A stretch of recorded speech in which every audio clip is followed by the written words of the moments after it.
It's another beautiful Saturday evening. Good evening and welcome to I Am Port here on Metropolitan Television. I Am Port is proudly brought to you by the Ghana Ports and Harbours Authority, Goyle Company Limited, the Ghana Revenue Authority, Serene Insurance, and Ghana Link Network Services, the operators of the Integrated Customs Management System, ICOMS. The program, indeed, the abridged version, is also shown live on GTV on Wednesday at 8:30 p.m. Our media partner is the Business and Financial Times, the BNFT. If you want to have a grasp of all that transpired here on the show tonight, make a date on Thursday and grab a copy of the BNFT, and you'll be able to read and peruse all that happened here on the show tonight. Along the line, we shall get interactive with you, and all you need to do is to send up a WhatsApp message via our WhatsApp line, which is 0559 019 177, 0559 019 177. Indeed, getting to the close of the program, we shall also activate the phone lines for you to call in and get interactive with our guests who are in the studio here, and they would oblige you whatever questions you have to ask them. I'm Kennedy Mona. We are back shortly. Every now and again, Goyle makes good things happen. This time, Goyle has introduced Super XP Ron 95, a higher grade fuel loaded with additives and yet sold at the same price as normal fuel. Goyle Super XP Ron 95 enhances engine performance like never before. It maintains the engine by keeping it clean from carbon deposits. Goyle Super XP Ron 95 is designed to burn slowly and thus improves fuel economy, making you save money after several kilometers. Goyle Super XP Ron 95 gives you a smooth driving experience, that is, less vibrations. Fill up with Goyle Super XP Ron 95. Now there's no need to pay more for any higher grade fuel. Goyle has that sorted. Goyle, good energy. Electricity, pay your taxes. Our taxes, our future. Because you see, without our taxes, we wouldn't have good roads, good schools, better hospitals, street lights, and other very important social amenities. When we pay our taxes, we give our children free and quality education. Talga, my money too small. Why should I pay my tax? Look, small. Salifo, it doesn't matter how small or big your business or income is. You still have to pay your taxes. The little taxes from each and every one of us, when put together, could give your community clean water, or that deprived school with tables and chairs. Please pay your taxes. It is your responsibility. It is your civic duty. It is the law. Oh, how are you? Hi Yvonne, a few words please. Everyone is talking about the fire at your production house last week. How are you holding up? Has production stalled? No, not at all. My crew and everyone on my set is perfectly fine because I insure with Serene Insurance. As a matter of fact, I've had all my equipment replaced, including the vehicles that were affected. My workers have been sorted out. Even my production downtime has been covered, so it's all good. I have a meeting to attend to, so I have to get going. Sorry about that. Which insurance company did you mention? Serene Insurance, the new face of insurance, a member of First Sky Group.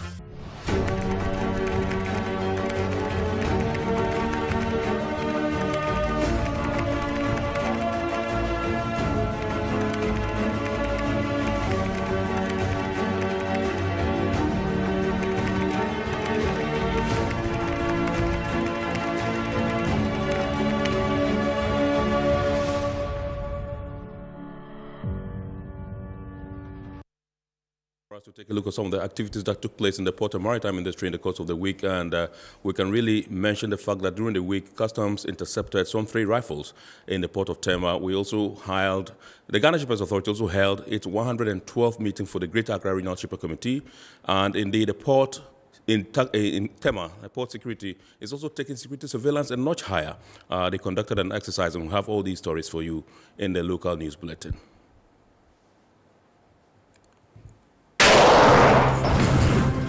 The Customs Division of the Ghana Revenue Authority has intercepted 3 firearms concealed in a consolidated cargo and illegally imported into the country at the port of Tema. The firearms consisted of a 10mm aero survival rifle fitted with binoculars, an HK-416 semi-automatic rifle, and a 4x32 premium scope crossbolt dead silent rifle. Speaking to Iron Port, Examination Officer Charles Okra said the interception of the contraband occurred during routine physical inspection of cargoes flagged red by the Customs Risk Engine. We discovered these 3 rifles in barrels. They were concealed in those barrels, and so we took them off and sent them to the officer in charge. Principal Revenue Officer in charge of the Golden Jubilee Car Park, Cyril Ekei, revealed that the firearms would be seized because neither were they declared by the importer nor did the importer follow lawful procedure to acquire the weapons. By the customs law, they are going to be seized outright because in the first place, they are restricted items that can all be imported under restricted circumstances and conditions. But none of those conditions have been fulfilled, so they will be seized outright. Investigations are ongoing to nab the importer of the weapon. The Ghana Ports and Harbours Authority has embarked on a camera upgrade project for its security department to elevate the existing technological surveillance at the port of Tema. The project comprises of the enhancement of the video management systems, the rehabilitation of the camera control room, and the procurement of modern security equipment. Along with these installations, about 20 security personnel have undergone a 2-week training to acquire the requisite skills necessary to man the facilities.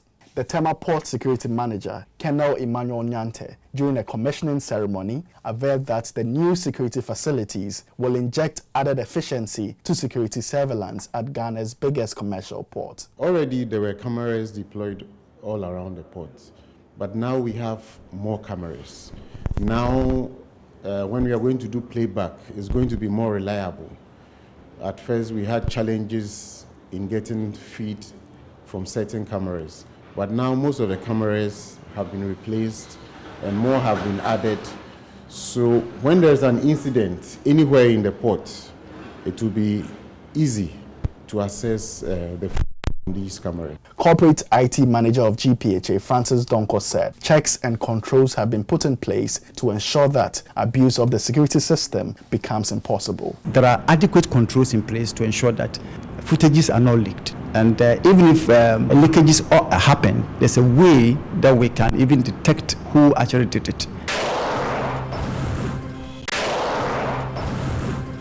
The 112th meeting of the Greater Accra Regional Shipper Committee has been held under the auspices of the Ghana Shippers Authority to educate shippers on trends in the industry relevant to their business processes. The committee members were sensitized on the incoming marine cargo insurance protocol, which requires shippers to procure marine insurance locally. Senior Manager at the Supervision Department of the National Insurance Commission said modalities for implementation of the protocol have been drafted, including the application of minimum rates and timelines for legitimate claims to be paid. He also touched on the competitive advantages local insurers possess. We've seen what really pertains outside, and we have been able to design the local insurance to really meet these minimum requirements to make the rates very, very competitive. The shippers were also educated by the Bank of Ghana on requirements under the letters of credit and letters of commitment. Deputy Director of the Banking Department at the Bank of Ghana said automation via the Integrated Customs Management System has enhanced processing of letters of commitment. Once you do it and you click a button, Bank of Ghana will sit at our end, we get our copy. The bank that you nominated to receive the export proceeds will also get their copy, and then the customs division of the GRA will also get their copy. So you sit at your table, you generate the LOC, at the click of a button, all these government agencies, get their copy. So it is very, very simple, automated, and seamless. Chairman of the Greater Accra Shipper Committee, Barima Dr. Ofori Ameyaw I, advised shippers to stay abreast with trends in the industry. Those were some activities that took place in the port and maritime industry in the course of the week. Indeed, we now go for the Goil TV market, and this week's edition of the Goil TV market comes to you from the Bono region. That's Sunyani, to be specific. Enjoy.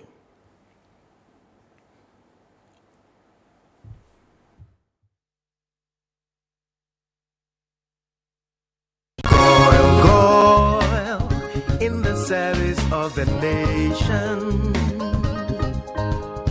Sunya hankasa no your stations mako enum Sana ofa doma kwanso ebi ho brekum ebi ho tachima kwanso kumasi kwanso ye obebre eja mo anya ni mu didwa enti ye woni pa mo no se ye mo beche na mo te ase na mo se ne ye niema ye ton no esitie oba ye station a services are you provide ye ton petrol diesel pese wo ye service so a akwanya so ye den e wo ho so ba ye be change oil amount na metimi edi adanse ye adwuma yi ya check akra e ba petrol dwuma die a e say untimi nsa go ho da biara da so enso wa car nim na say e ma wo car no emututwe na entumi police na say puli na wo togo fuel a sa problem no ebeja eno no ndanchen no ye say wo car no epun wusie a etumi e ma ne brase wusie na efi wo car ni me ba no wo togo diesel a e solve sa problem no ma ye diesel no enesi ho no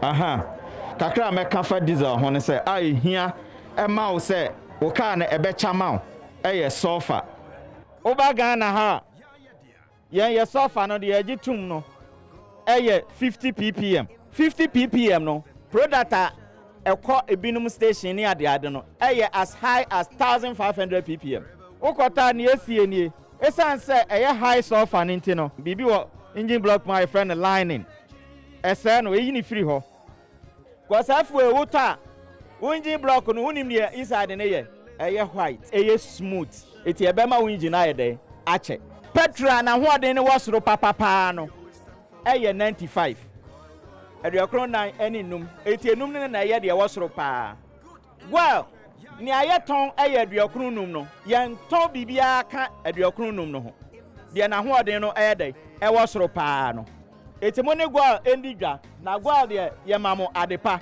na me ka tram say ye fuel no sane station bia obeko bia eno abi na ye dey ye ton no e wo ho gwal enye petrol ni diesel nkwani e se mi car na uyisu engine oil uyisu radiator coolant bebe nko uyisu ATF I friend automatic transmission ni na bi ha for instance oba Ghana ha enam say temperature no was smooth no ye engine oil ayisu a se de enuru ba sai kra e be ye adwuma ana se awia hye sai kra e be ye adwuma enti e ma ye no mu se o se emamu oil a ebetimi abo yen weda na uhwemu a ka bia no say ye ka kese anaketoa ye two systems ye di issue sparks enu ya na petrol car enti uhwe petrol car bia issue spark blocks aso we diesel cars a issue compression enu nti no ya cha oil nu such a way say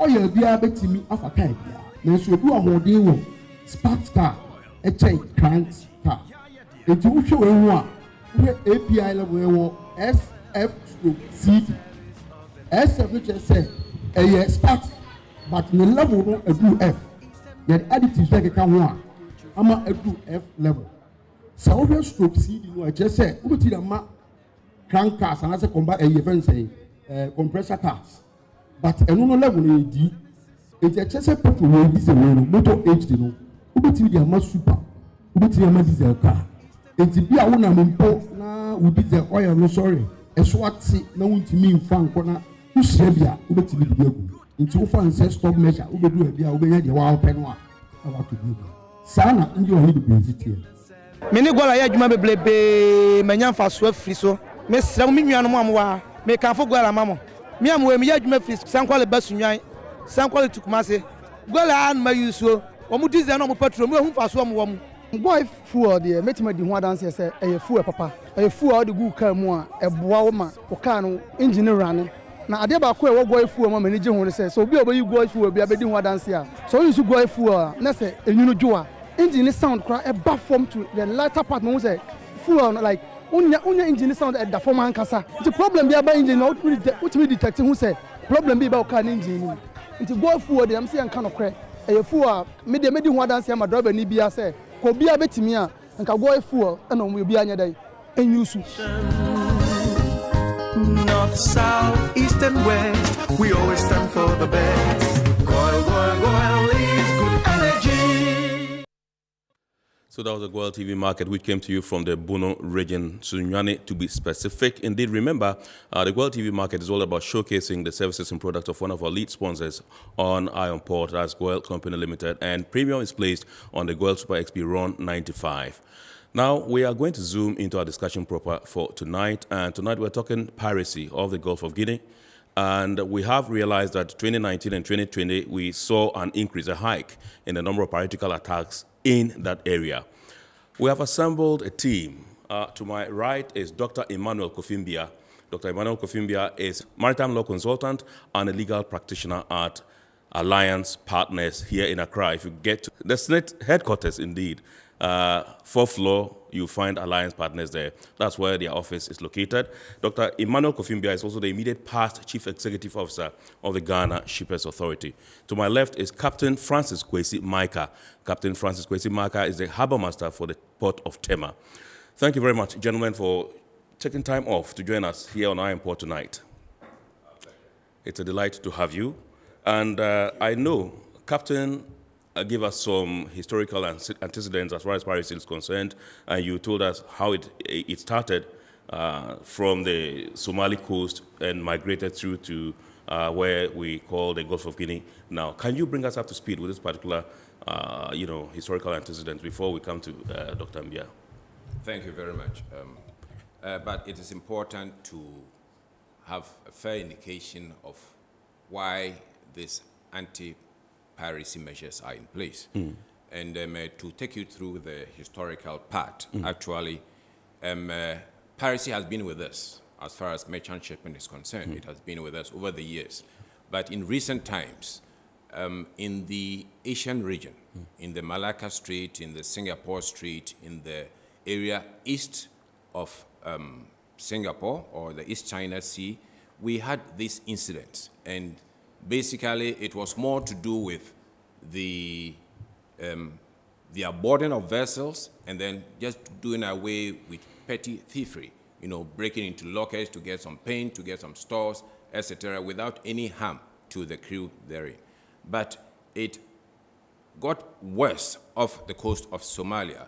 And it all started because Somalia, we all know, was going through some political challenges. And in that, it became ungovernable, what we want to term as a failed state. And their water margin was encroached upon by fishing companies, notably from China and then Korea. And they started fishing in their waters. They got pissed off, let me put it in this way, and they wanted to make amends. So they started attacking these vessels. When they started attacking these vessels, then they started getting some ransom for the release of these vessels.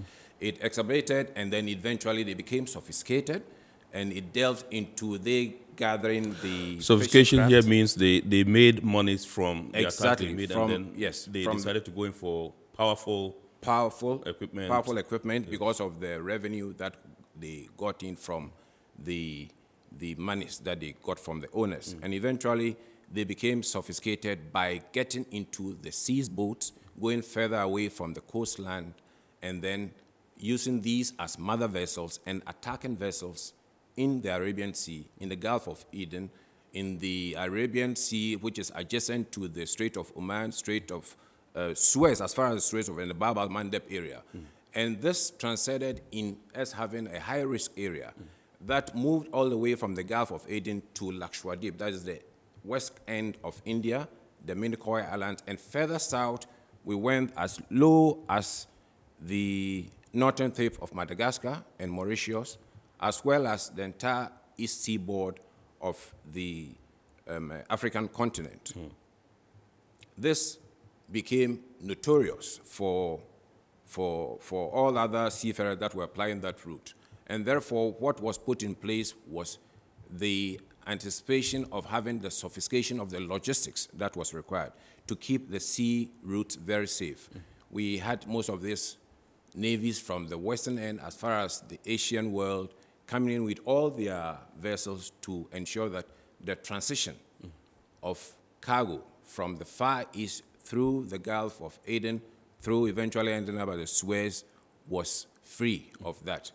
And it was only when all these checks have been put in place that the control measures became effective.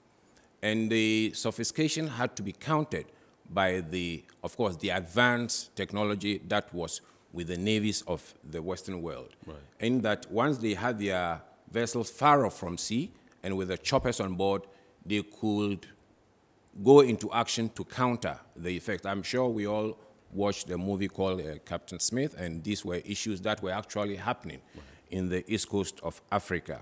The last one in particular was this issue with the Mex Alabama, for which eventually was rolled into a movie.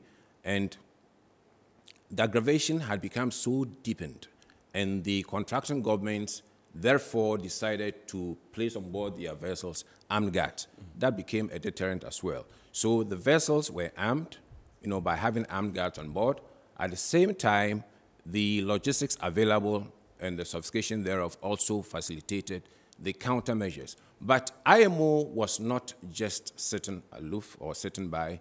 They encouraged shipmasters, they encouraged shipping companies to come out with protocols. In fact, before these piracy issues became very adverse, we had the ISPS code that had come into action already way back in 2004. It came into force 1st July 2004. These are the follow-up of the 9/11 situation that eventually rolled out as the Maritime Security Network under the SOLAS Convention, Chapter 11 to be precise, Chapter 2. So with these in place, it meant that best management practices had to be followed by the shipmasters, and that necessitated for them to harden their vessels, try to minimize or try to make it difficult for will-be pirates to come on board.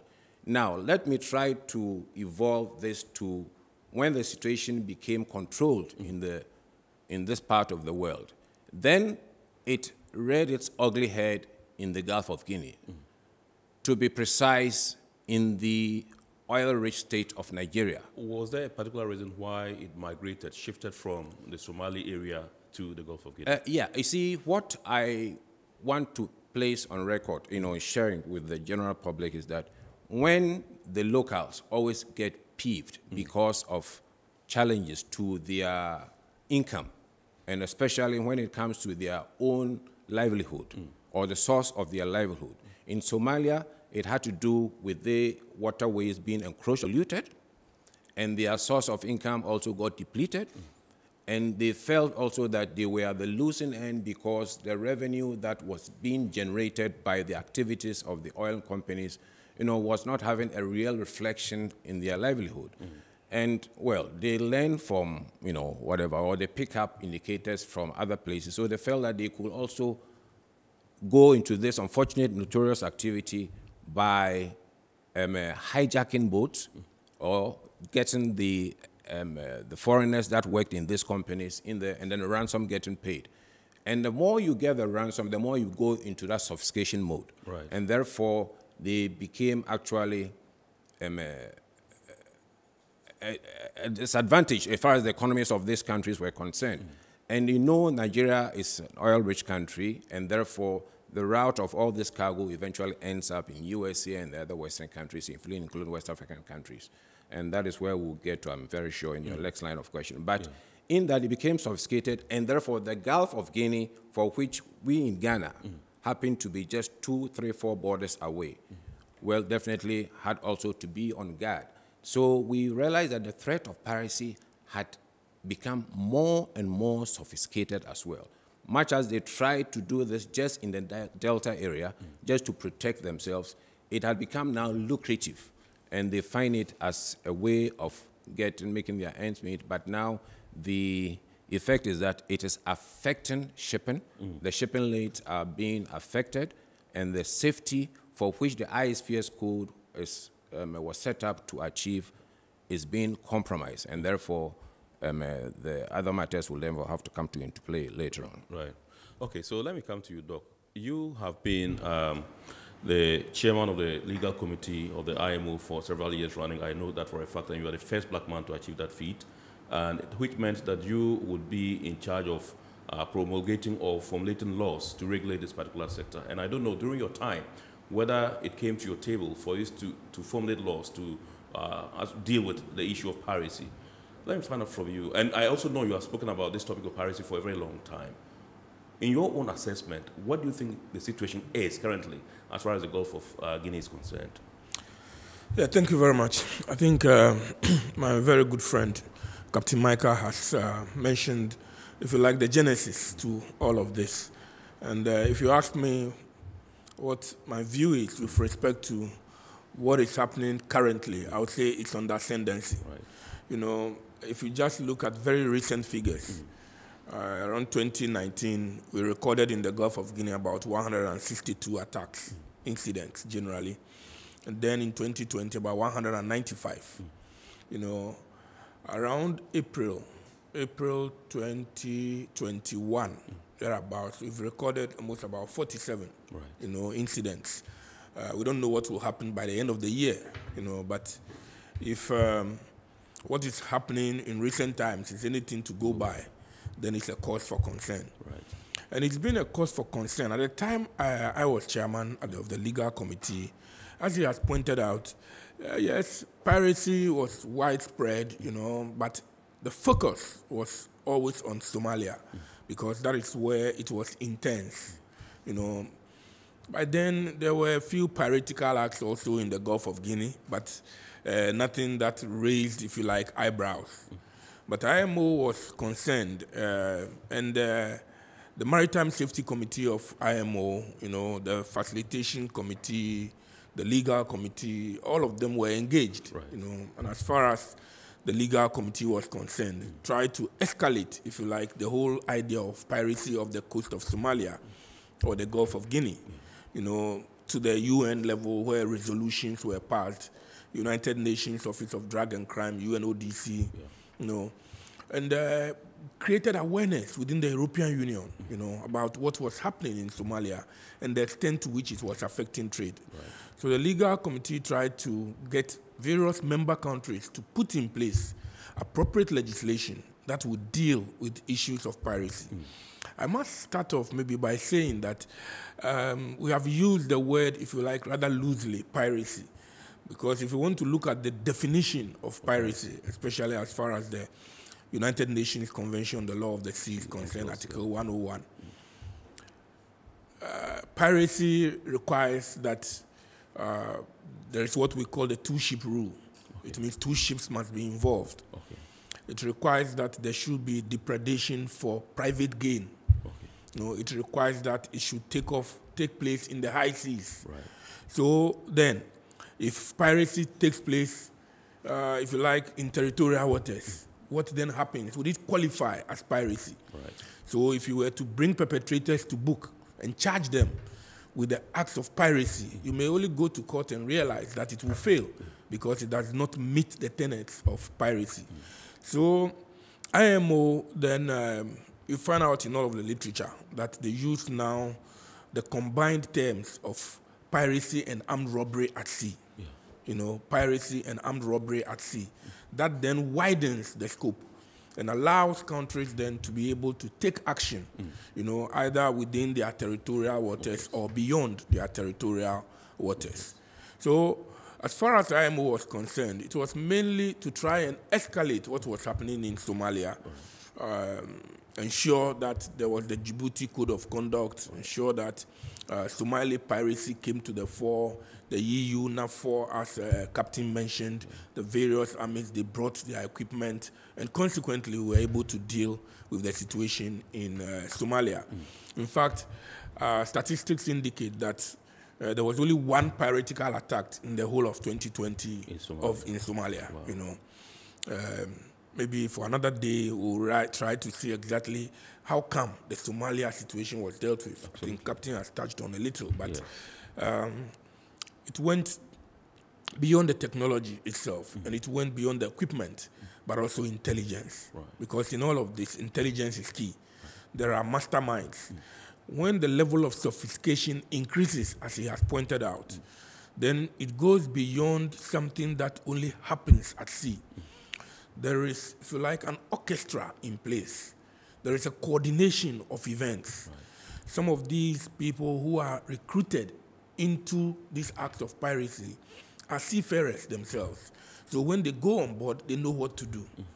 So these are indeed things that are, if you like, pertinent as far as Somalia was concerned. And as he said, today, if you look at the Gulf of Guinea, and you try to look at maybe 10 years ago when we began to raise issues and the alarm, the concerns regarding piracy of the Gulf of Guinea, it had more to do with, he pointed out, attacking a vessel, taking some goodies here and there, money in the safe, taking some good champagne, good wine from the master, some whiskeys and things, and then they ran off. Then eventually, it came to the theft of cargo, and you know that the Gulf of Guinea, almost, from Cote d'Ivoire all the way off, if you like, from Angola, all the way up to Mauritania, you would realize that a lot of countries have discovered oil in commercial quantities, and therefore, it raises the tempo in terms of what is likely to happen if this is not curbed at this moment. So oil theft and then illegal bunkering, became one of the key things that we saw as far as the Gulf of Guinea piracy, if you like, was concerned. However, in recent times, over the last couple of years, maybe 3 to 4 years, there is an increased rate, if you like, of kidnapping. And that then changes the dynamics, so you would realize that now there is kidnapping for ransom. And as Captain pointed out, once huge ransoms are paid, they shift, the nature, the modus completely into another level because of sophistication that comes in because now they have money. The last time they hijacked the vessel last year, 2020, the Panofi, for example, off the Gulf of Benin, they hijacked a fishing vessel, used the fishing vessel as a mothership, and launched from the fishing vessel to attack other merchant ships. So you'd realize that as they get money, there are more things they can do. Remember that there are a number of, if you like, rat bucket ships, very old ships, some of them tankers. They've been idle for some time. Some are for sale, they are on auction. Once they get money, they are able to buy these things. In fact, in the very recent case of the Atlantic Princess, the information is that, yes, they saw a vessel idling about, but it didn't look suspicious. And all of a sudden, when they lowered their guard, then they were attacked, and especially in recent times, fishing vessels have become very vulnerable, especially if they drop their gear for fishing, then it means the rate at which they can accelerate is diminished, and consequently, they are prone to attacks.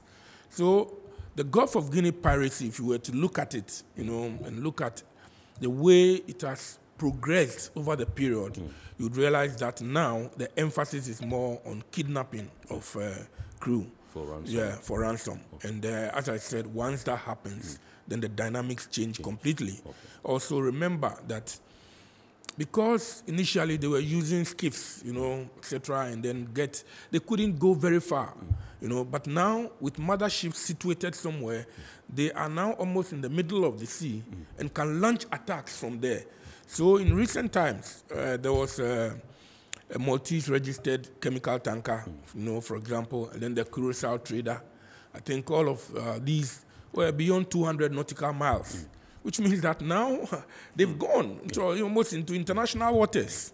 And that is scary, because if you were a big merchant ship, you would say, let me navigate, in international waters where I'm likely to be safe, But now they have built the capacity to be able to go beyond the territorial sea, go beyond the exclusive economic zone, and now almost into international waters. Right. And that has become scary. Okay. Just one last point as to why it is also important to look at the split in very recent times. Right. Very recent times, we point out, we all know Nigeria, big brother, big player. There is no doubt about it that a lot of these things were emanating from their quarters, But now Nigeria has, I think only last year or so, they have pumped in about $195 million buying equipment, various forms, including choppers, etc. You know, and now because of surveillance purposes, for surveillance purposes, so they are now monitoring operations within their zone. It means when this happens, then the pirates have to look for softer or vulnerable spots. And that is why you realize that in recent times they have shifted towards Benin more, towards Ghana, you know, and they've become very daring. They become daring because of the stakes, you know, the amount of ransoms. Maybe as we go on, we would look at some of the impacts. Absolutely. But I'll come back to you, Doc. And when I come to you, I would want to find out from you, if you look at the trend, if you study the trend as it is now, which are the mostly targeted vessels? I know we have the tanker vessels, we have the tuna vessels, and we have the others. When I come back to you, that's what I would like us to look at. And let me come to you, Captain Micah. During your submission, you made mention of the ISPC. Tell us what it is and what its purpose is. Okay, thank you. The ISPS basically stands for International Ship and Port Facility Security Code. Okay. And it comes up as one of the chapters of SOLAS. You know, SOLAS stands out to be one of the pillars in the maritime industry, taking its root after the issues with the Titanic, you know. So IMO came out with all these modalities as a strong protocol, and it has a lot of chapters in there. And under chapter 11, 2, it specifically talks about measures to enhance security. And it was one of the fast-tracked resolutions or protocols that came into place. And it has its antecedents with the 9/11 incident in America, you know, way back in 2001. So as early as 2002, you know, it got adopted by the IMO, and then it came into force in 1st July 2004. All it seeks to achieve is to ensure that the vessels and the ports, because they have this interface, are all at a certain point in time top-notch in terms of security. Now, why relating an airborne attack or an aviation matter to this? Intelligence picked up indicated that, look, we had the USS Cole situation in Aden, and there where a U.S. naval craft was rammed while the vessel was taking bunkers in the port of Aden. And knowing the extremist situation, you know, in terms of the warfare that was raging on all over the world, they felt that if a vessel got pummeled with some weapons or some explosives, you know, or target some LNG carriers, and you know how explosive these items are. Once you are close to a port, you could just decimate the port, and we must take cognizance of the fact that the waterways are the access to the world's commerce. You know, when we carry 90% plus of the world cargo, if transition of cargo, getting the sea lanes very much in order, is not controlled, it will mean that we will have these challenges. So this code actually was brought about to ensure that vessels had their security set up, ports had their security set up, so vessels will have their ship security officers, port will have their port facility security officers, and then there is always this exchange of security information, what we term as declaration of security, once a vessel comes into a port haven, to ensure that we are all rolling on the same level of security, and therefore we try to make the world a better place. And it's under this ISPS code that vessels also have their strength to be able to strengthen themselves up. You know, I mentioned earlier on that we had some protocol that we used to harden the vessels for them to have citadels. Right. We have best management practices that were again under the orchestration of the wonderful organization IMO, you know, to see to it that the seafarers were always safe. And in the citadel, it just means that a place that is hardened, where you could have all the communication gazettes, so that in event of an attack, in event of you being boarded, all the master and the crew will just go in there, secure themselves, and then at the same time rally for support. Now, here's where the challenge is. If you are even able to get into this citadel and assistance is not forthcoming, as we see in recent times, it gives the perpetrators enough time to even compromise your security. Right. And that is why I'm trying to get the link between what had happened in Somalia. I'm glad Doctor mentioned that the numbers had gone down. That is quite good. But again, you see the indicators are there, and the gentlemen that are currently, gentlemen is not the word to use for them anyway, but the guys that are involved in this unfortunate acts in West Africa are also picking up these matters. In that, once you are off the coastline, once you are away from the baseline, it gives people ample time. So the sophistication whereby they will be using other vessels is the same tactic they use in recent times to attack a fishing vessel. And that gives us shivers. You know, it does not make us sleep very well, when either you are in port or either you are on the vessel. And therefore, it means that the ISPS code stands up tall as a way to get this next, you know, in the bud. But importantly, the approach, you know, based on intelligence, based on logistics, based on so many other factors. And like Doc said, it is all based from intelligence that they gather ashore. You know, not wanting to go into details, but the point is that along the Gulf of Guinea, when you look at the available logistics, available crafts over there, I mean, far away from base, who are in a position to deploy the needed deterrents, like choppers, gunships, you know, to go to a place that a master might have called for assistance. They are quite limited. And that is why in the Gulf of Guinea or in the Arabian Sea, looking at the largest of the area that they covered, they decided to set up some zones or some traffic corridors to facilitate, you know, convoys, etc. That is one way of looking at it, but I don't think we are talking about the solutions yet. I'm sure it will come up later. But importantly, the ISPS basically keeps the port safe and keeps the vessel safe, provided all the protocols are adhered to. But they are not a solution unto themselves as to all that is required to keep them safe. The external support comes in very handy as well. Very well. Thank you very much, Captain Micah. You are tuned into Metro TV, and this is Eye on Port. We are discussing the impact of increased piratical attacks in the Gulf of Guinea on ports in West Africa. I have Dr. Emmanuel Kofimbia with me in the house. He is a maritime law consultant and a legal practitioner with Alliance Partners here in Accra. And I also have Captain Francis Kwesi Micah, who is the harbour master for the Tema Harbour. We are back shortly. Every now and again, Goil makes good things happen.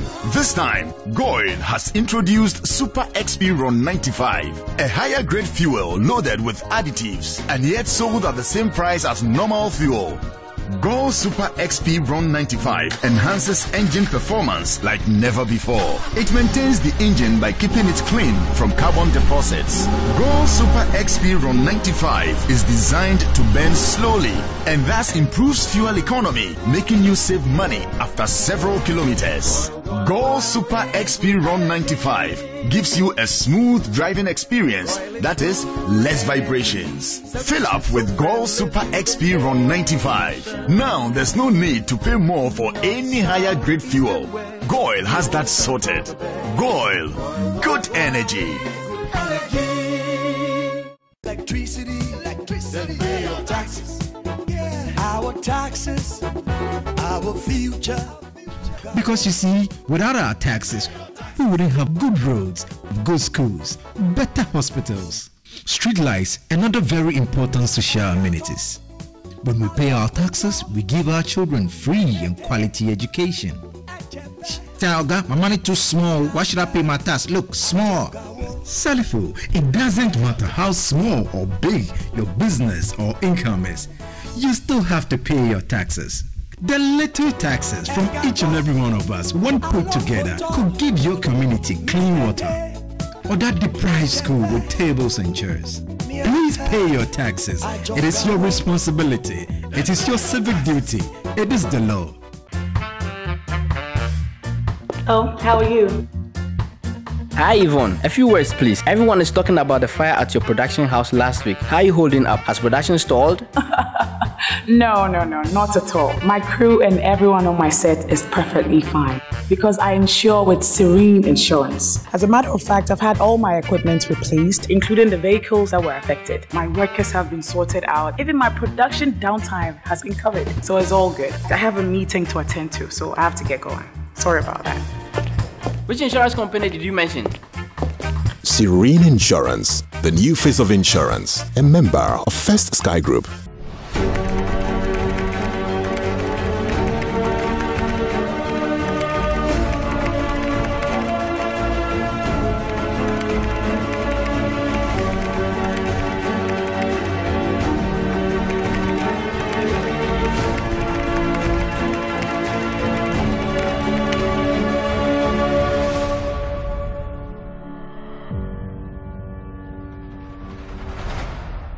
So you're welcome back. This is Metropolitan Television and the program is Eye on Port.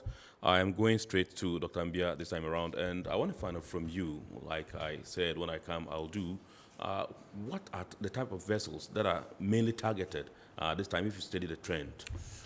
Yes, I think we've both mentioned one thing that if you look at in some couple of years past, because the attention was focused on stealing some things, etc., they did not have any particular vessels in mind, but for as long as, especially on merchant ships, they could get some whiskeys here and there, some monies and the rest.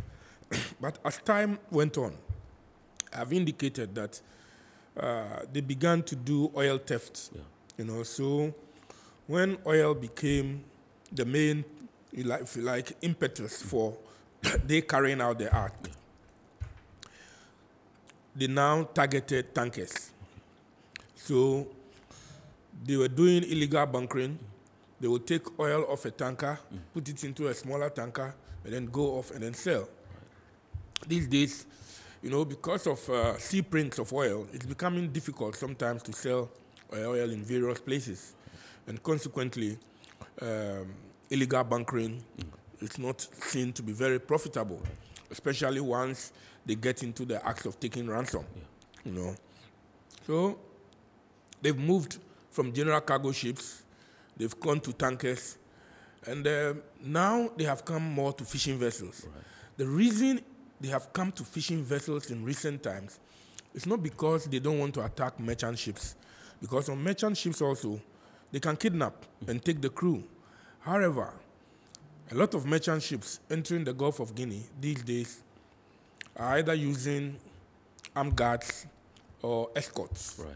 You know, and the GPHA is also protecting the anchorage together with the Ghana Navy. Sure. You know, so the level of, if you like, protection has gone up as far as the merchant ships are concerned. Now, who is vulnerable? The fishing vessels, you know, because I said most of the time they'll drop their nets, and once they drop their nets, they cannot move fast, and consequently, they become easy targets as far as the pirates are concerned.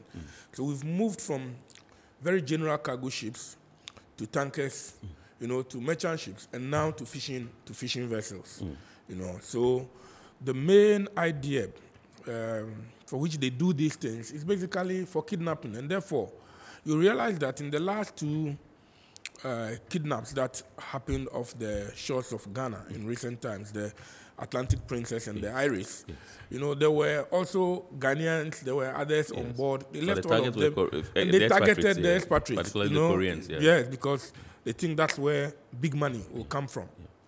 You know, so it's important to realize that there are shifts, you know, depending on what the pirates are looking out for. There is still some attacks for oil.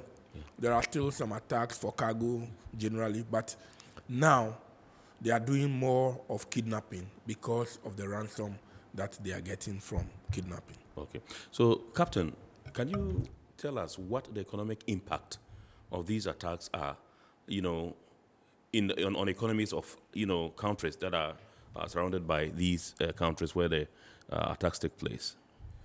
Yeah, obviously, once your waters or your port or waters adjacent to your port where vessels will be calling at becomes, you know, bad because of this situation, of course, then premiums on some risks, allowances, tariffs will definitely go up.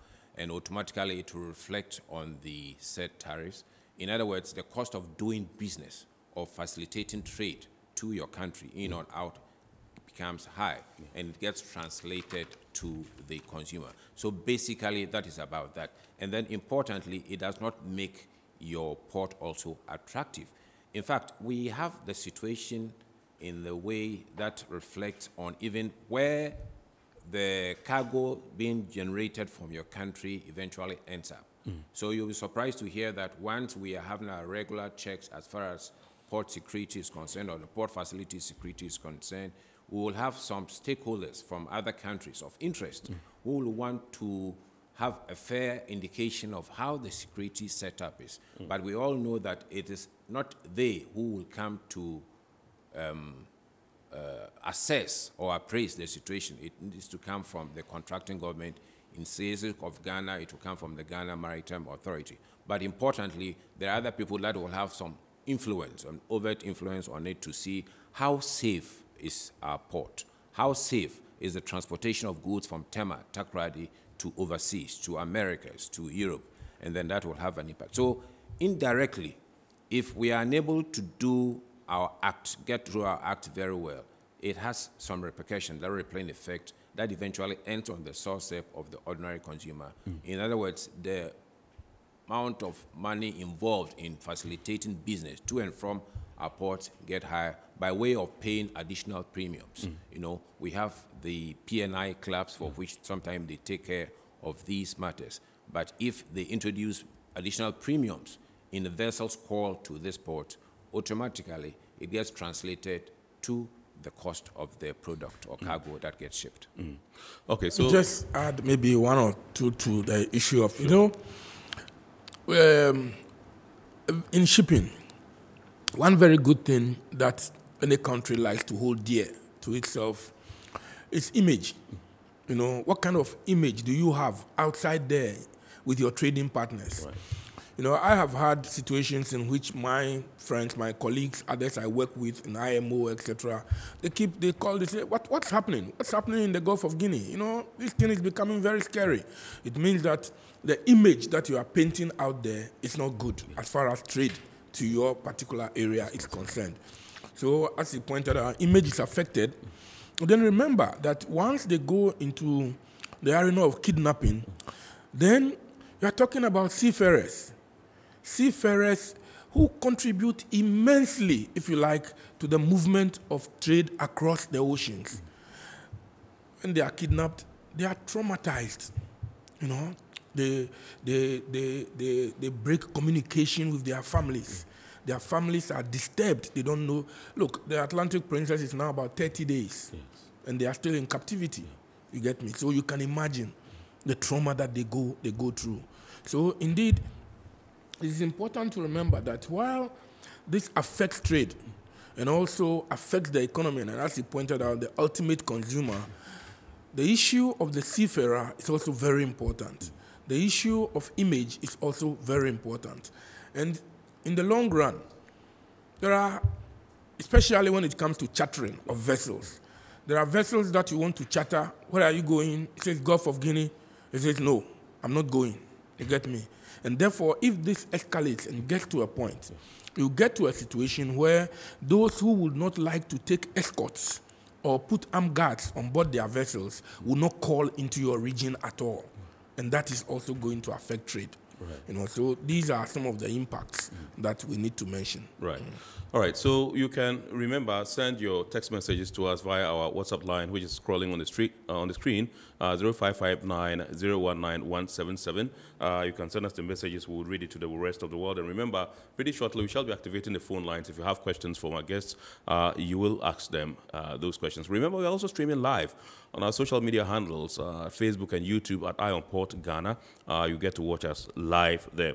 So let me still stay with you, Doc, and find out from you what your opinion is with regards to Denmark, the Danish government releasing a frigate to come and help, deal with the scourge of piracy in the Gulf of Guinea. Yes, thank you. I think it's in good state, but a frigate from Denmark cannot solve, the problem in its entirety. I mean, recently, when the Atlantic Princess, there was an Italian, vessel there, a frigate that was monitoring what was happening. But, you know, the modus, as I said, the modus operandi of these pirates are such that they have very fast boats, you know, 500 horsepower and above. And they move so fast, if you are a vessel, you cannot chase them and chase them into the creeks. Captain will know that better than I do. You can go, but there's a limit because your draft will get only up to a point. But because of the nature of the boats they are using, they are going into the creeks in the Niger Delta. That is often where they end up, or the Bentu village, which is also close by. You know, so when they get to these places, if even you are chasing them, you cannot. And remember that once kidnapping comes into the fray, then they use the people they have kidnapped as human shields. You know, and consequently, if you want to attack, you need to be careful. Because other than that, you are going to kill the same people who you want to save. You know, so they use them as human shields, and they make sure that they get into their hideouts. And once they are in their hideouts, it's very difficult to get them. Right. You know. All right. Yes, So sorry, I just want to add a bit to that, if time will permit, with reference to the logistics coming from the Danish government. And I want to do this correlation with how that was one of the steps that helped. In that, with the presence of the apparatus that had been put in place, the UK MRTO, the MSA Shua, and the EU Navos, and all those, they adapted what we call a reporting system, you know, that you will make your intentions known to the UK MTO, for example, prior to your entry into what had been termed as a high-risk area. And then regularly you update it with your known position, you know, some of us, unfortunately, like he indicated, were right there in the line of action. And we realized that with that notification came some kind of appeasement in that you knew that you were being monitored. And they had very high tracking system. So the incoming of logistics or forces from the Europe, we already have Italian naval craft around. We have this Danish government also coming in.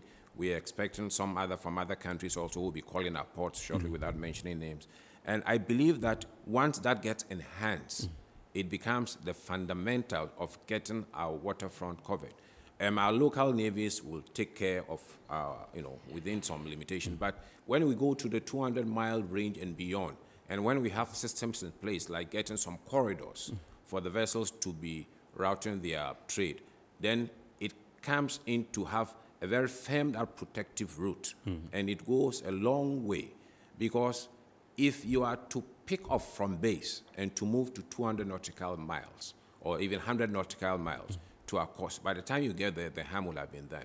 But if you have crafts that have a long reach by use of their gunships or the choppers that are already on board, and once you call for assistance, within minutes they are there, and they hover around the area, and it becomes a deterrent. The whole thing is about deterrence. And once you are not able to get that activated, you are not home free. You are then in the jaws of these guys, and they become merciless. Talking about the craft that they target, often at times it is influenced by the speed of the craft. We all know fishing vessels, you know, are slow steaming, and the sophistication of their craft is such that I keep on using sophistication because they do not just use ordinary outboard motors, but very powerful outboard motors. In fact, in the Gulf of Guinea, they could whip up speed up to 25 knots, which was then the speed of the fast-moving container ships. So if you are caught napping, in other words, if you are bulky, which often goes with tankers, bulk ships, and then fishing crafts, definitely become a target. And the same thing is developing in the Gulf of Guinea. So it's really food for thought for our policymakers, and then to see how best this thing can be chagrined in. Very well. Thank you very much indeed. At this juncture, let me announce that our phone lines are activated. You can call in and ask my guest questions. The number to dial is 020-552-8353, 020-552-8353. They'll be glad to answer whatever questions you have for them. I still wanted to stick with you, but I realized that in the latter part of your submission, you made mention of some of the moves that a vessel can make in order to perhaps, avoid some of these things, or when they are under attack. But I wanted to find out from you. You have, traversed the nooks and crannies of this, world as a captain of ships, various ships. You were based in Singapore for a very long time and all that. What are some of the tips that, as a captain on a ship, when you sense danger, you should take?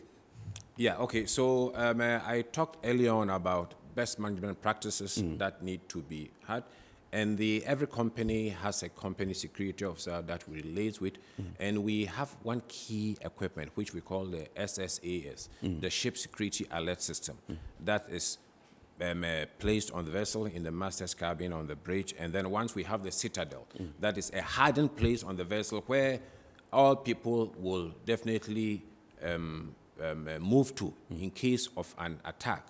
But in between time, it is always the advanced knowledge of sighting a suspicious craft. And that is where it comes in that companies will help the master and his crew with night vision binoculars to have more men on board. But at the latter end, like I said, initially this was not working.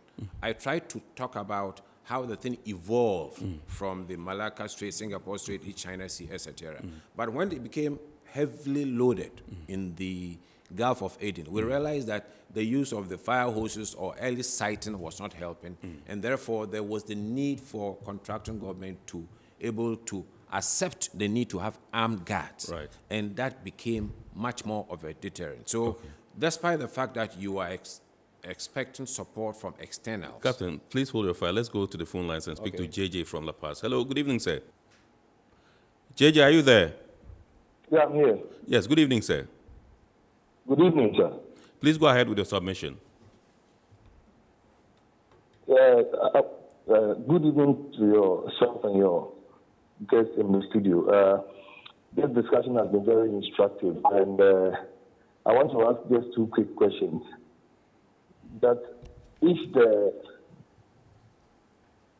fishing vessels and ships on high seas are now becoming vulnerable in the Gulf of Guinea, are the experts not recommending that we have armed guards on whether on the fishing vessel or container vessels to deter, like Captain is saying, to deter these pirates? And secondly, how does this fishing vessels recruit their armed guards? Okay, all right. Thank you very much. My guest will deal with it. He's asking about the fishing vessels and putting armed guards on them and all that, if you want to do that. Yeah, I think already with respect to a number of merchant ships, they are liaising with the Ghana Navy, and the Ghana Navy is providing armed guards. In recent times, there have been meetings between the Ghana Navy and the National Association of Fisheries, NAFAG also. Yeah. I know they are having some meetings so that they can look at placing armed guards on the fishing vessels as well. So apart from placing the armed guards, there is also the escort, system. So naval vessels, etc., are escorting vessels and bringing them in. So that is a very useful thing which they are doing presently. But remember that a number of vessels are coming in. How many naval personnel do you have that can be on board the vessels at all times? And also, whilst in the initial stages, they were doing the point of rendezvous. That is, they were very short distances to the point of rendezvous. Today, they need to go 150 to almost 200 nautical miles to bring the vessels in. And therefore, if they go like that, it means it takes a longer time for them to come back to base. So we need to work at this from various fronts. This is one measure of dealing with it, but it does not solve the problem in its entirety. Right. Okay, so let's go back to the phone lines and speak to Raymond from Awoshi. Good evening, sir. Raymond. Good evening. Thank you very much for joining us. What's your question, please? Yeah, please, my question is, I find it very difficult why these people cannot be arrested, because these people will forever not remain on the sea. They definitely don't find for food and other things. I want to know, how do they get this support from the people from the show? And they cannot be arrested. That is my question. All right, thank you very much, Raymond. Doc, Raymond says, why can't the people be thank arrested? Thank you. I mean, first, let me say that when we are on land, we think everything is land. Yeah. When you go to sea, then you realize the vast expanse of water that you are dealing with. Yeah. It's a vast expanse of water. And then also remember that these people are armed as they come. They are very quick in terms of what they do. And as Captain pointed out, the type of speedboats that they have and the speed at which they move, it is not easy, for you to quickly apprehend them, especially if you have a slow-moving vessel. You need to have, so deterrent, as he said, is the key thing. Arresting them because they are going to shore, I must say it is not that easy, because, yes, you may see that they are going, but as I pointed out, the places where they go to, I don't want to mention some places and liken them to them here in Ghana, but there are places where the police itself, they fear to go and conduct arrests. They need to get backup in order to conduct arrests. The same principles apply. When the people are going into the creeks, everybody knows the place to be a very dangerous area, and therefore it will need that you marshal more forces to be able to get to those places. So attempts are made to arrest, but it's not that easy. All right, so Isaac is calling us from Tesano. Good evening, sir. Yes, sir. Isaac, what's your submission, please? I just want to comment them for the good work they are doing on our show. But I have one major problem I want to bring up. My car is at the port. I'm unable to clear because, according to them, the chassis number has been cleared already. I just don't know how to get my car out. The car is still at the port. It's over a month now. Okay. All right. So send a message to this number, to our WhatsApp number, and then we'll take it up from there. We'll give you a call on Monday and deal with it. Please. I'll personally call you, and then we'll deal with it. Ike, thank you very much indeed. I'm grateful. You're welcome, sir. All right, so you can also give us a call. The number to dial is 020-552-8353. We are glad to pick your calls. We have a few messages here. This one says, good evening, Iron Port. Great discussion from your panelists. They are really vested in the subject under discussion. I want to find out from them what we can do to reduce this menace. This one is from Issa in Takrade. And this one says, I am Ama, watching you live from Gumwa. Please, who are the beneficiaries of this piracy? Captain, I hope And then this one says, interesting discussion, Iron Port. Now that the attacks are happening in Ghana's waters, what can be done to stop them? This one's also from George in Suhum. And this one says, I think it's about time fishing vessels carry arms. All right, so I think we'll just deal with these ones and then see if any messages come in, then we'll deal with them. Beneficiaries of piracy. Yes. Often, this is thievery, gangster, robbery. And, of course, coming from a nefarious camp, from hoodlums or people who just want to make money the easy way. And taking the points that eventually ended up in this form, it was like people who were genuinely upbeat with some challenges that they were confronted with. But suddenly, other people have taken advantage on this onslaught and are trying to make illegal revenue out of this. So you cannot exactly say that who the beneficiaries are. I mean, these are gangsters, these are gangs, these are some kind of mafioso people who are marauding the areas of the coastline and trying to make cheap money. But importantly, it is a key to know that if the logistics and protocols are not well worked out, it becomes challenging. Now, coming back to this issue. Yes, we have Nana Boachi from Kumasi. Let's talk to him first and come back to you, Captain, sir. Nana, good evening, sir. Well, I think we're having challenges with Nana's line.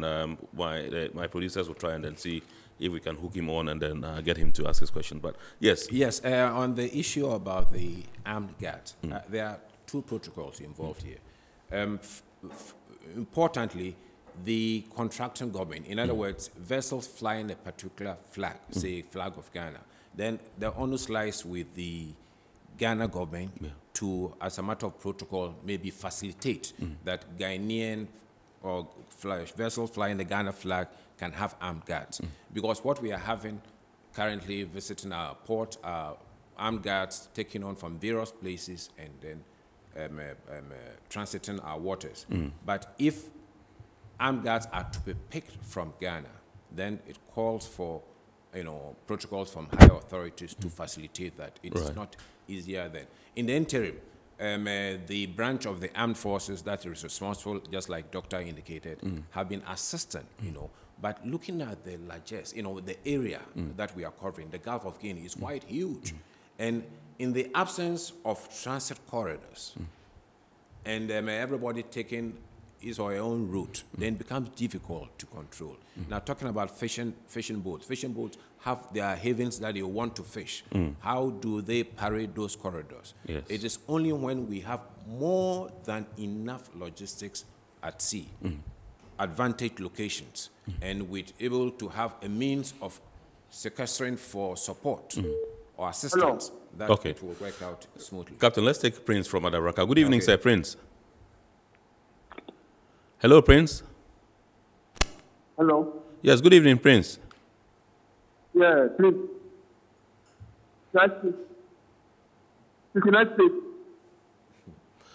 Your line is a bit cranky, Prince. Can you position yourself well? Yeah, please. Yeah, I was trying to ask that. Okay. Yeah, when Hello, Prince. I think we're having issues with Prince's line. Please call back if you can, and let's see whether your line will be a bit better this time around. Yes, Captain, you were... Yeah, so on the weapons that need to, because governments are also mindful that these weapons do not end up, they do not have disciplined armed guards, eventually they become pirates themselves. So it needs to go with some enhanced, seamless protocols that need to be worked out to ensure that these things are all in order. Because if you're unable to do that, it backfires. Right. And from experience, Singapore government eventually decided to go with that. Other governments in the Asian region also decided to approve the setup.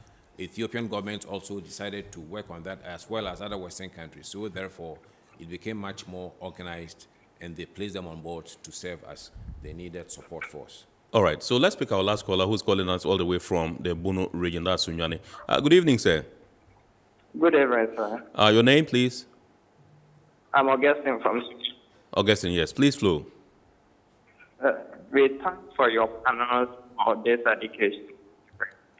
But such a mind, if the maritime, they don't have the adequate equipment, come out and tell that you need this kind of fight those crimes against our seas. So that's all. If they don't have adequate equipment, they should ask the government, and the government should provide the adequate vessel they need to fight those crimes in our maritime borders. Thank you. Thank you very much, Augustine from Sunyani. He's talking about government procuring it's more of a contribution. Yeah, it's more of a contribution. Absolutely. That indeed, that is something that government is working on. And obviously, I think they need to step it up so that very quickly we can build what is necessary. Let me just quickly touch on the issue of the beneficiaries. Yes. You know, you ask who are the beneficiaries. The pirates are indeed part of the beneficiaries. But when this escalates to a certain level, then the ring of beneficiaries now expand. So here you are, you have kidnapping. And therefore, people are coming from different nationalities. You have to involve embassies, etc., you know, because they have left their jurisdiction, they are somewhere else. Our government itself, because they fly our flag, therefore we hold some kind of responsibility. At the same time, when it comes to ransom, somebody ought to go and negotiate. The criminal gangs, they want to be sure that whoever they are negotiating with is someone they can trust. And so sometimes you have people who have also built expertise in dealing with these criminal gangs. These are lessons from Somalia. But they serve as middlemen. They serve as middlemen. These are lessons from Somalia. There have been times when the pirates have not trusted people. They have asked, bring the money and drop it into the ship. And we have found helicopters above dropping money into a ship. you know. And remember that these are huge sums. Yeah. They are talking millions, you know, millions of dollars. And this is not something you can write a check for. You can't. It's all cash. They don't even allow you to write a check. Cash is king. Yeah. When it comes to this, cash is king. And therefore, they want cash. They want to be sure that you don't bring something to them that turns out eventually to be fake currency. And therefore, they want to deal with people they can trust. These people, the last time we kidnapped people, they spoke to us, we negotiated, they performed creditably. So the chain of beneficiaries now increases. Right. So you have a wide network, you have syndicates, you have people who do not partake actually in the acts of piracy. But they contribute because they are at shore and they provide information even before a vessel leaves port carrying particular type of cargo. They know the amount of oil it is carrying, they know the number of crew on board, and then they feed that information to others who are offshore, waiting. And consequently, they know which vessel to attack at what time. So eventually, those people also become beneficiaries of us. So that network that is done is what happens when ransoms increase. And these networks look quite complex. Complex, because as I said, the pirates, you know where they are, but as they are holding your people as human shield. And consequently, you don't want to target there, go and bomb the place and kill everybody. No. So negotiation has to go on. And the more they get money, the more sophisticated they become. No. We have just barely 5 minutes to go, so let me still stay with you before I move to Captain for his final words. But let me find out from you, Doc. In your earlier submission, you made mention of the fact that Nigeria had taken the lead by acquiring sophisticated equipment, including choppers to protect their waters and the ward of these criminals. Don't you think if they kind of made it like a regional thing where governments would contribute and to expand it, that would have been something that would be helpful than individual countries, you know? Yes, it's true, but at the end of the day, it will get to individual countries because there is coordination, there is collaboration. As I speak, the whole of the Gulf region has been divided into zones. Ghana belongs to Zone F, you know. So the countries are collaborating. They are sharing information. You know, they are giving intelligence. But as Captain pointed out, this is a vast mass of water. And consequently, if you have limited equipment, if you don't have the wherewithal to get to the vessels quick enough to be able to take action, then it becomes very difficult. You know, in 2020 alone, even though you don't get very accurate figures, but an NGO, Oceans Beyond Piracy, for example, reckons that West Africa lost over $820 million, you know, to piracy, because you have to spend that money to get security, get armed guards, you know, protect your vessel, etc., pay ransoms. And some of these ransoms, they are not declared. Right. You know, so it's important to realize that it's a very difficult situation, and governments need to be up and doing while there is coordination, individual governments, because no one can come and spend for you when it comes to equipping your navies. You need to spend to equip your navies, and then the navies will collaborate in terms of what they do. As I thought that was going to be your last, but let me find out from you, what should the international community and institutions, organizations like the IMO also be doing? They've done a lot, you know, in this respect, but don't they need to do more? Yeah, IMO is still doing a lot, I must say. And Captain pointed out, you know, we have to escalate the concerns. Once we take it to a certain level, then it means you can bring in, like happened in Somalia, various governments who have the equipment. Like you said, Denmark is willing to offer the whole of the EU.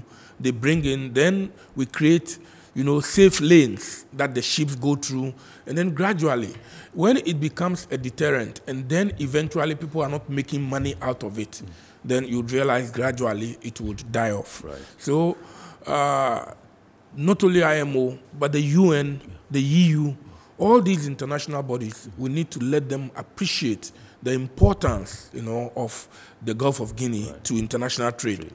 And consequently, the need for them to support the efforts of the government. Somalia was a failed state, and it was taken as such, and therefore the government came in easily.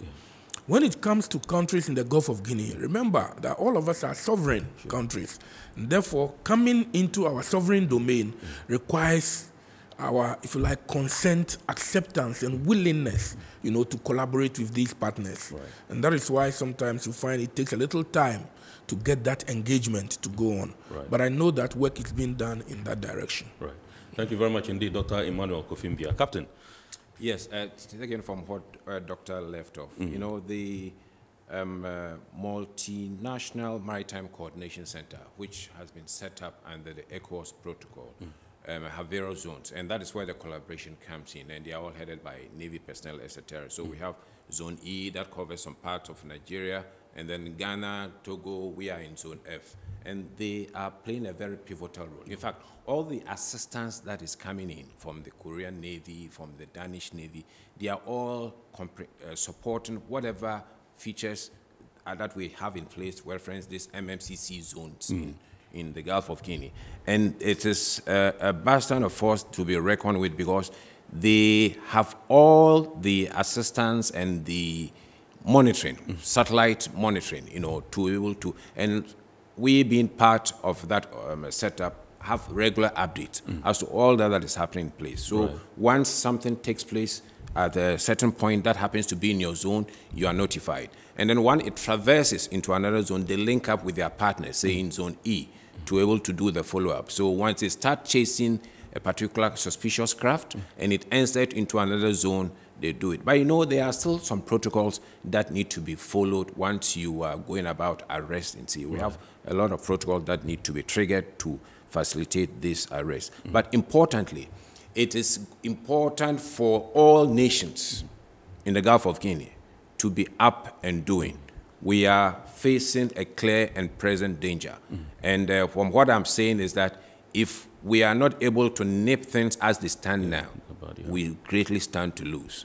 Somalia was a failed state, but their activities transcended into the largest of the Indian Ocean. I talked about Mauritius, I talked about Madagascar, I talked about Tanzania, Kenya. They all suffered the consequence of the effect of the piracy that started on the coastal end of Somalia. And it went on as far as to the precipice of the Suez. Yes. So nations must be up and doing. It is a clear and present danger. We need to nip this one with all the might that we have. We fail, we have no excuse. Very well. Thank you very much indeed, Captain Francis Kwesi Maika. He is the Harbour Master for the Tema Port. And indeed, we also have Dr. Emmanuel Kofimbia, who is a maritime law consultant, a legal practitioner at Alliance Partners. I said earlier, if you want to have his services, please get to the Senate headquarters, 4th floor, and ask for Alliance Partners, and you'll find Dr. Mbia there. We are privileged to have you tonight. That's the Father's Day edition of Iron Port here, and we are very grateful. We say a very happy Father's Day to you all. And remember, viewers, we've been discussing the impact of increased piratical attacks in the Gulf of Guinea on West African ports, and you heard it from these professionals, these experts, and they say something really needs to be done to curb and nip this particular phenomenon in the bud. My name is Kennedy Mona. God willing, we shall be back again next week, Sunday. Remember, the abridged version of Iron Port is aired on Ghana television at 8:30 p.m. every Wednesday. Thank you very much for watching, and have a super weekend.